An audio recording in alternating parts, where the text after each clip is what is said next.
Eh? Mm. Yeah. Yung iba naman, sige pa rin nasakay. Alam na ng punong-puno eh. Kahit na yung kakadasubsub na, Ano pa rin? sakay pa rin. Alam mo naman mga ano, sabi mo.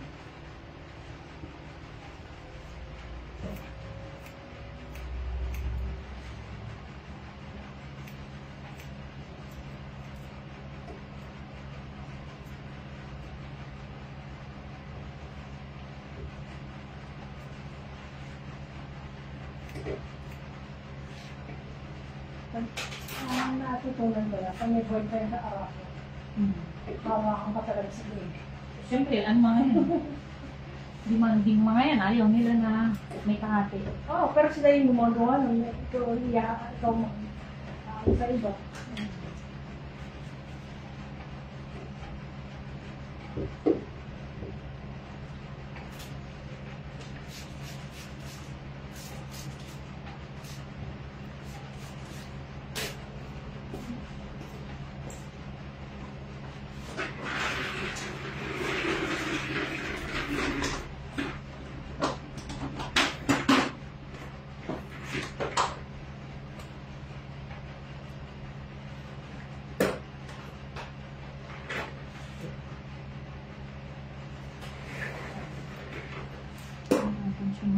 Di ba, tagal mo buksan yung gate. Sabi ba naman, ba't hindi pa nagbubukas ang gate? Sabi ba naman yung gate? Oo, akala siguro matakas ako. Sa'yo, ma? Pinasa loob ko kasi ako. Sino nagsabi si Sir? Sabi niya. Baka akala hindi kasama. Ano ba yun? Wala, sige, lumipat ka na. Lumipat ka na. Grabe. Ba't kaya ganyan yung mga yun? Opo. Ano sila?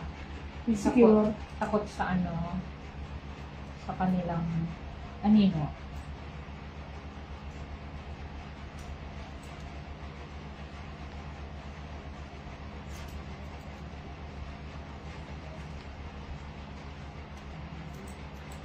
Parang na-stress ka mo pag gano'n, no? Kaya sobrang stress pagka Ano ka?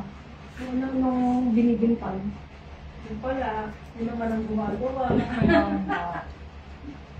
Maging na, ayaw pang humanin, sabi yun. Ganun talaga mo.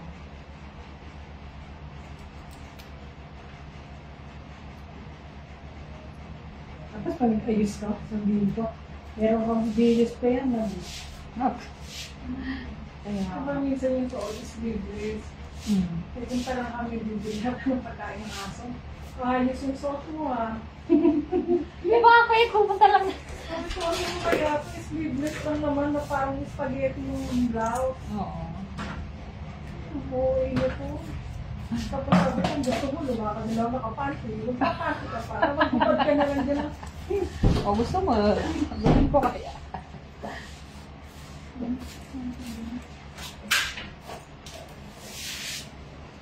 Paranoid na. Oo.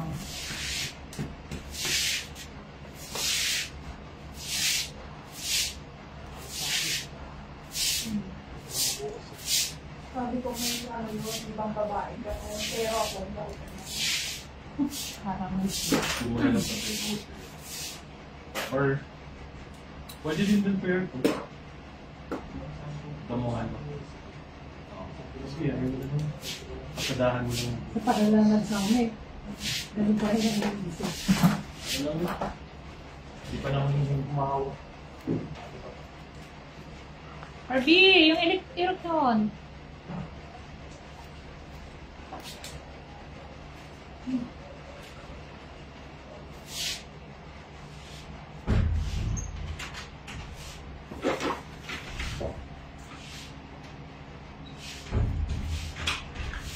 Ganun pag nagtagal-tagal naman. Karamihan ng asawa ganun.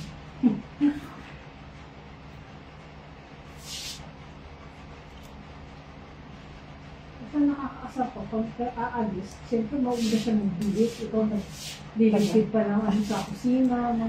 Oo. Sabihin ko, tagal-tagal mo. Hindi ka man lang makapag-ayos ng mukha mo. Ano? pag nag-make-up, sino ba pinapagandahan mo? Ganyan yung mga linyada nila.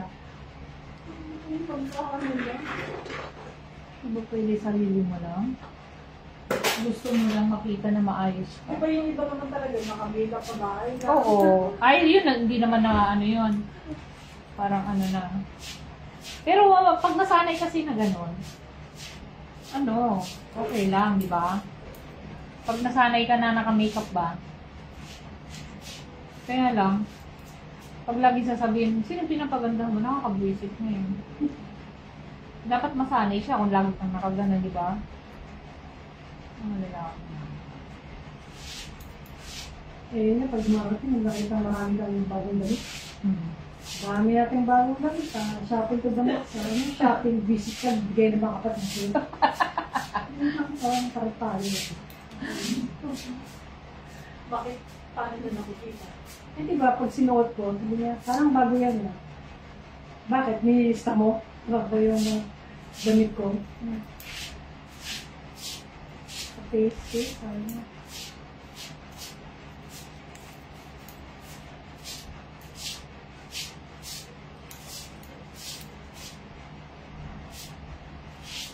Ayun sa isa ko doon, pag nandiyan yun, yung pamang-anak pag pumupunta.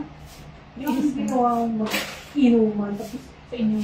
oo, tapos sabihin pa, pagluto mo kami ng, pagluto mo, kasi ikaw rin ikaw na mamamanay, ikaw magluluto, ikaw pa rin magliliquid.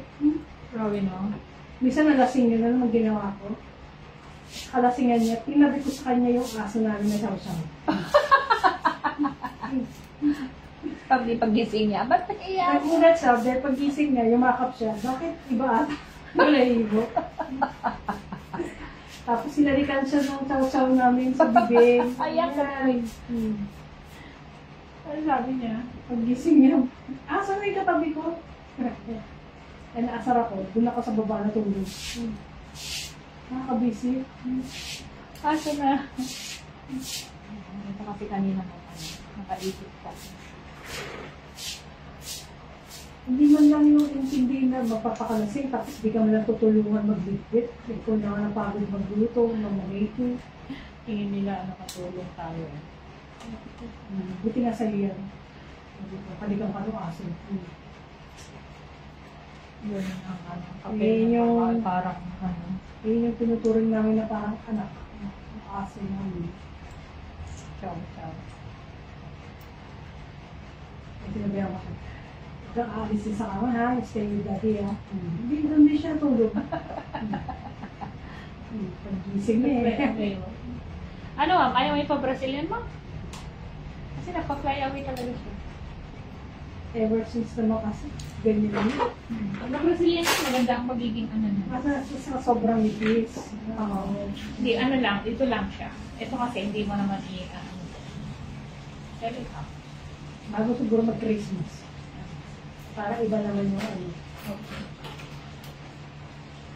At saka kasi nakakaano yung ano yung parati kang punta na punta din sa yung tabing dagat na nakakadry yung buhok. Pag nag-inspection kami ng mga bako. Huwag naman sana natakot ako sa ano ng mag-visit na buyer hindi magbag na yun.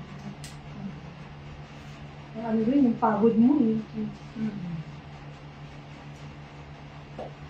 Imbis na kahit pa paano, medyo gastusin ko. Wala. Hindi break.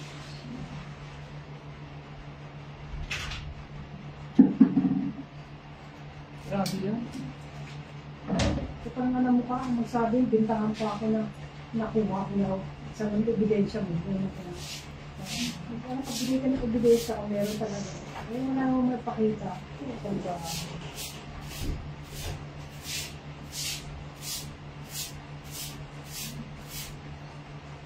Sabi ko, nung ano, ang bait-bait na kausap. Yun pala, pag natapos na yung transaction.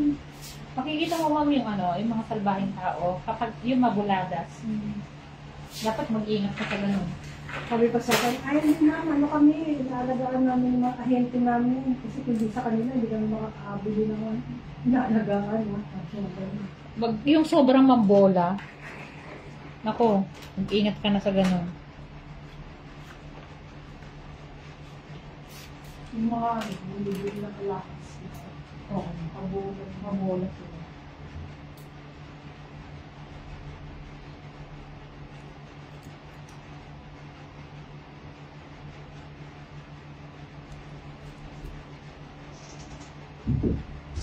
Oo. Yun na. Kita mo na. Dali lang. Unang sandali. Lagay ka na na. Ito muna. Dali lang.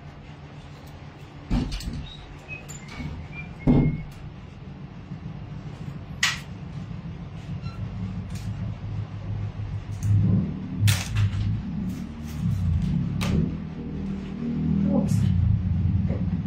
Pero kung saan nasa luma, sa studio ako.